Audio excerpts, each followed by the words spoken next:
welcome once again. We're starting from the Northwest, where prominent citizens under the umbrella of Northern Elders Progressive Group have called on governors in the region to negotiate with bandits terrorizing and destabilizing peace in the region. While the group argues that it is better to spend state resources to save lives than embark on repeated condolence visits. The Northwest has been a hotbed of violence, kidnapping for ransom by bandits and terror attacks, hampering growth and development in that region. In a statement issued in Sokoto on Tuesday, the group's Northwest coordinator, Malam Yusuf Abubakar, said the forum is encouraged by non-kinetic measures being championed by the National Security Advisor, Malam Nuhuri Badu, to restore peace. It therefore calls on state governors to embrace dialogue, insisting it is a more effective option than endless condolence visits and military operations that overstretch our security forces. Well, I'm joining us now in the studio to take a look at the proposition to negotiate with bandits in the Northwest is a former Deputy Governor of Kogi State, Edward Onoja. He currently represents the North Central on the board of the Southeast Development Commission. Glad to have you here in the studio. Thank you, Edie, for having me on Arise TV. Good. Let's just lay the groundwork. On Monday, 5 soldiers were killed in Zamfara. They were escorting traders. In addition to this, 58 people and 5 soldiers again killed in Borno, and more than 100 killed in total over the weekend alone. Not this weekend, just the past weekend. Why the worsening insecurity?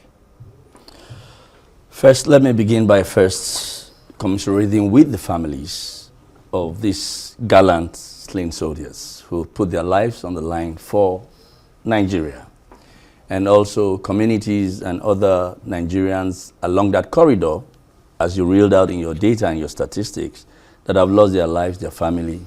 We pray their soul rest in peace. I also want to disagree with you on the statement of rising numbers.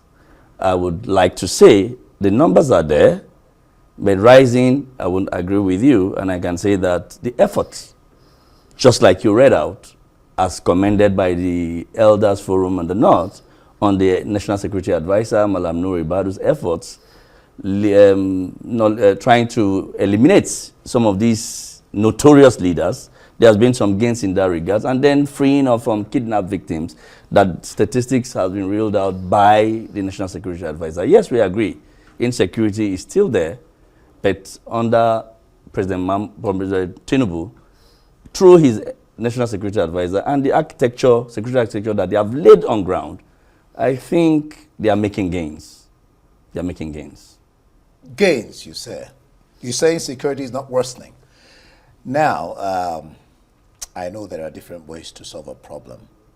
Yeah. Before I get to that, let's refer to what Obi said. Obi, of course, Peter Obi says, when more than 100 Nigerians are killed in just one weekend, across, you have Edo, you have Borno, like I've reeled out.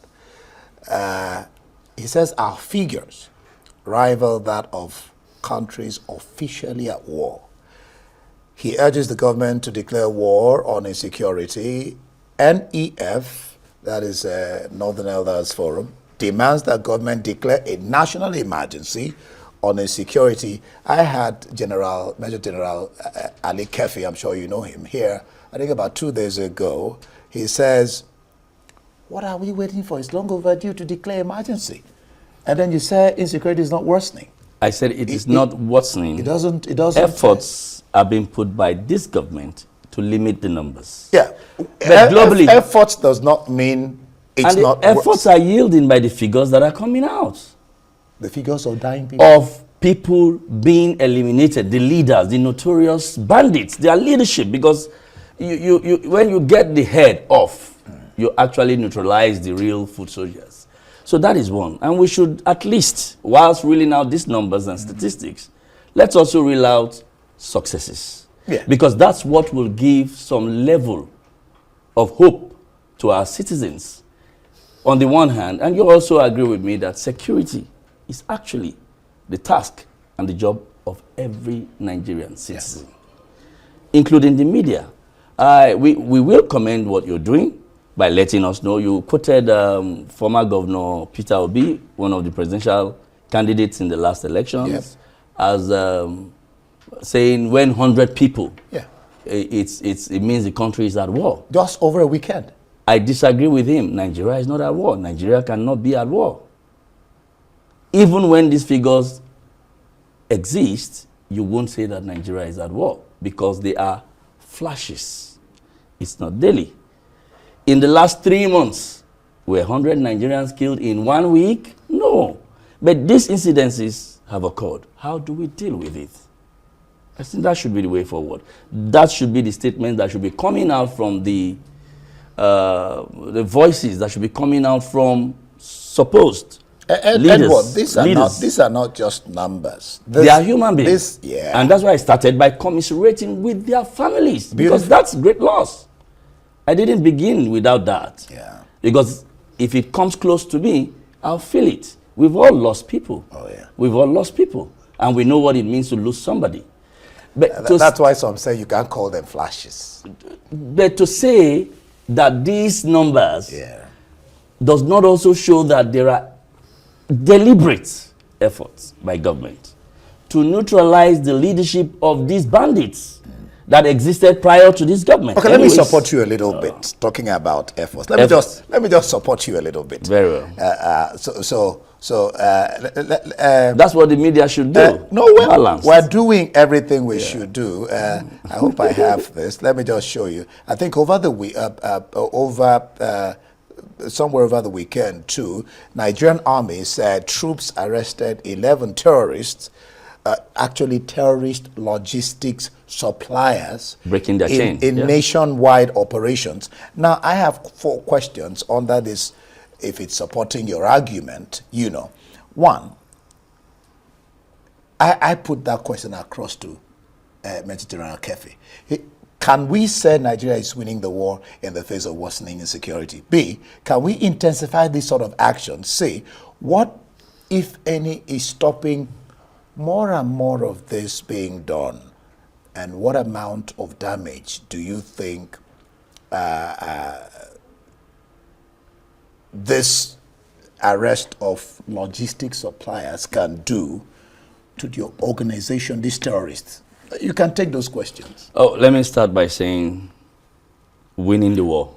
Nigeria is dealing with the root causes of this menace and taking out the top heads of these, I'll call them criminals. Like the Sarah and Sarah, the 2 of them that were arrested. Criminals. In fact, I read something, I can't be certain, but I did read something that one of the leaders was neutralized somewhere in Kogi, my state, today.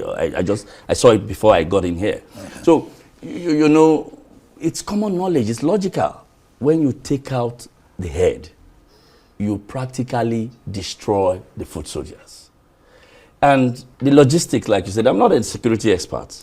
But I also know that during war, because I'm a voracious reader, so I understand that when you cut off supplies, especially logistics, food, water, medicine, drugs, as the case may be, from reaching the enemy, you will so starve them to a point that when you get your foot on the field and in the battlefield, you will just neutralize them because they would have been weakened, they would have been starved, they would have been depressed, they'll be confused, and you can actually get in and get the job done. So, yes, that arrest of people who are the middlemen of these logistic materials is a great one. In fact, it's a top effort that would yield results in the fight against banditry in Nigeria. I know that drops of water fill the bucket. I know, we say. But Ali Kefi didn't quite, he just felt 11 terrorists, what is that in the midst of what we're going through? 11 terrorists was just like pinching like a drop of pee in the ocean. But let's take this further. There are always different ways that I was leading to before to solve a problem. But negotiating with terrorists or bandits, does that not signify a failure of the government to effectively tackle this problem. This is because the NEPG, that is Northern Elders Progressive Group, said dialoguing with bandits is not a weakness. What's the best global practice? Don't negotiate with bandits. There are kinetic and non-kinetic methods. Yeah, but you asked me global practice, they said don't negotiate with bandits. You use carrot and stick. It can't be a one-cap-fits-all. Yeah. It has to be different means. But the ultimate goal is peace. Yeah. Solving the problem. So you use kinetic, it solves the problem to a level.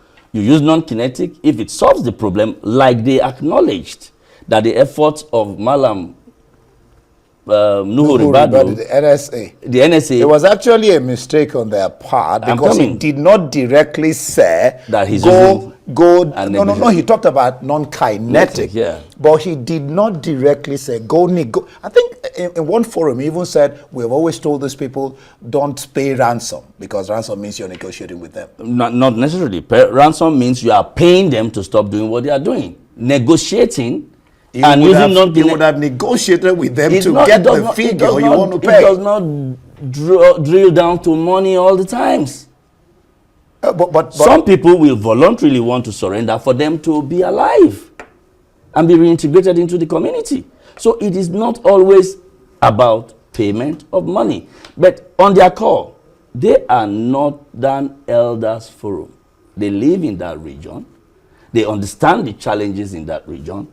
If they have said yes, what the NSA is saying... No, not Northern Elders Forum. Northern... Differentiated. It's Northern Elders Progressive Group. They are all... different from Northern Elders Forum. Northern Elders Forum are asking the president declare not a state. You were a deputy governor before. Yes. He told me when I was interviewing him, he said to me, you know, Ndi, when I say, if we say state of emergency, governors will start urinating in their pants. Security emergency. Yeah, so they used the phrase national emergency. I agree with you that that's the opinion of the one group from Northern Elders. Yeah. Then there's another opinion from another group. NEPG. They are all Northern Elders. They understand their terrain. They understand the pain. They understand what's happening. What they are ultimately seeking is peace. Because once there is peace, everybody is happy. And if you can use both methods and still get back to that target, which is peace, why not? You know how you relate with your children. Sometimes you cuddle them to make them do things. Sometimes you to make them do the right thing. It's two ways leads to the market. I mean, many ways. So I agree with both ends. Children is oversimplifying it because these are criminals. These are terrorists. Yeah.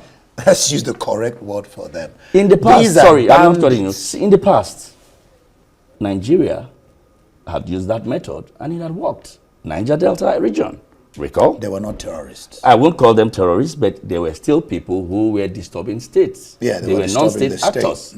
And kidnappings were happening, killings were happening. So it's all death, ultimately. So you support? So I support that both methods are ideal, but it must be laid down with laid down rule. It must be transparent. They must carry the community along with them and the governors of the states. I sense a sarcastic statement from that press release when they said not to be using government resources for condolence visits. For crying out loud, people have lost lives. If a governor goes to condole with them, it doesn't mean that he's not doing his job. He's doing his job. But to say you must condole with people, you must commiserate with people, it's just normal. That's what leaders should do. So that sarcasm, I really didn't like that part of their statement. Was it sarcastic, really? I think what they were trying to say instead of I think they were talking about being proactive. Let's deal with this issue, so we don't have to go start condoning. In that regards, I would say the NSA, the security architecture, must work hand in hand with the state governors.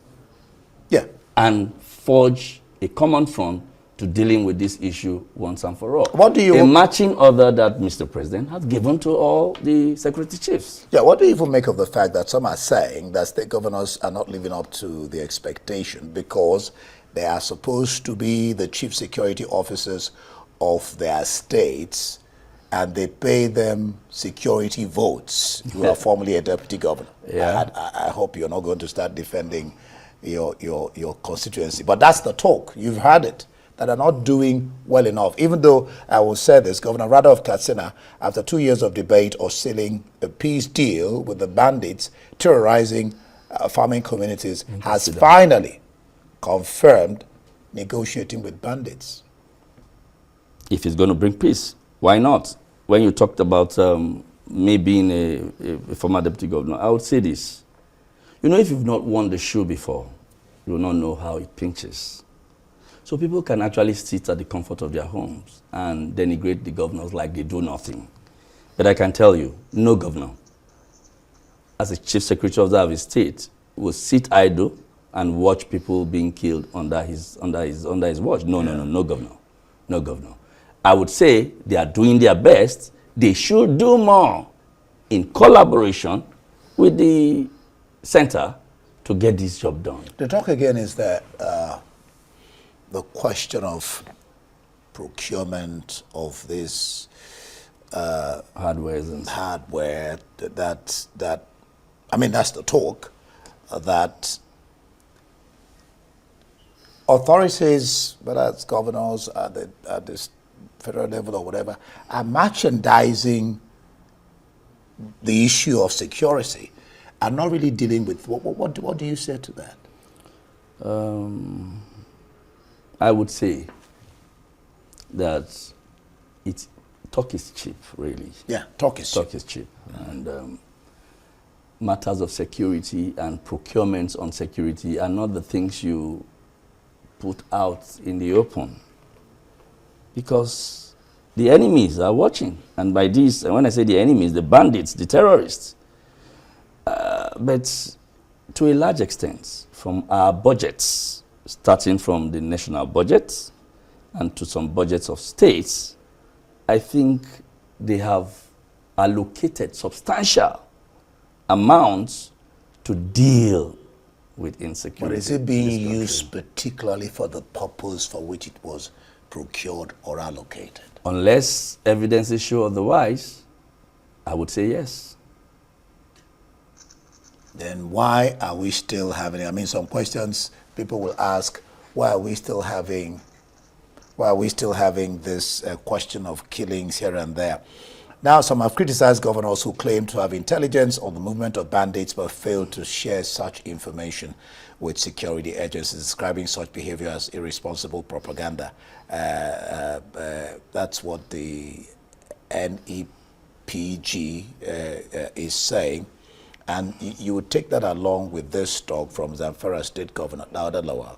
He says banditry will become a thing of the past. He was even talking about the state if he had direct control over security agencies, because he says he has tracking devices and knows where all the bandits are. He monitors their movement on his phone. Two issues here. I know. One, technology. Use of technology to deal with this issue. Two, state police. You took the word out of my mouth. Yeah, so go on. I mean, the president alluded to that. He says they will work out a framework with National Assembly. Former Nimasa DG, I've forgotten his name now, says if you make the question of state police a constitutional matter, we'll have a problem. I don't know what your take is. First, let's agree that there needs to be collaboration between the states and the center. It should be taken for granted. And also the local government executive chairman. Yeah. Every insecurity happens in the grassroots, locally. It goes without saying that there are still suffocation on the effectiveness and efficiency of the local government. At the local government levels. It goes without saying. So I would say whatever matrix governors use, you know that inflation has set in to an extent.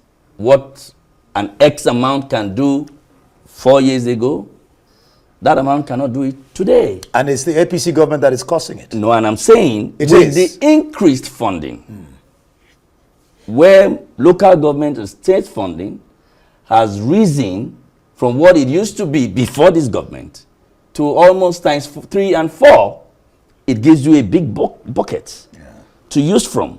So as a governor, you allocate more funds to dealing with security issues in your state. Yeah. And also, whatever matrix you are using, ensure that the Ministry of Local Government and those who control your local government also allow some level of funding so that those who will deal with the issue before it rises are equipped with the right tools, the right funding, and the right network to get the job done before it snowballs. I had an interview with a young man. So if formerly local government chairman or some of them get like X, then make it X times 4. Yeah, It will help. Exactly what I was trying help. to allude to. He said that one of the challenges we have had over time in Nigeria concerning dealing with insecurity is the fact that we have not, how do you say it in my university? Is it postulate? We have not moved forward. We have not gone with the times. That we're still dealing with this insecurity the way we used to deal it way back, because things have gone expensive. The need for, he talked about adequate training of the soldiers because of the times. You need to Technology has upgrade. come in upgrade, Yeah, you need to upgrade, their training, procuring. Why is it that even the terrorists seem to have, Some advancements. in terms of equipment? And then our soldiers, I don't know whether to say they're not as equipped as them, or I don't know.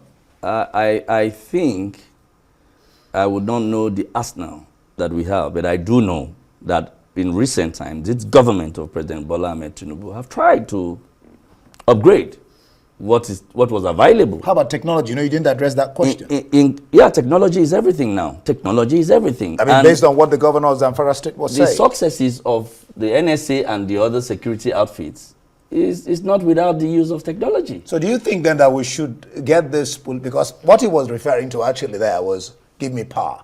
Because the governors complain that they cannot give directions. And Mr. President is also aligning with their line of thoughts. With their line of thought. Because he wants to get the job done.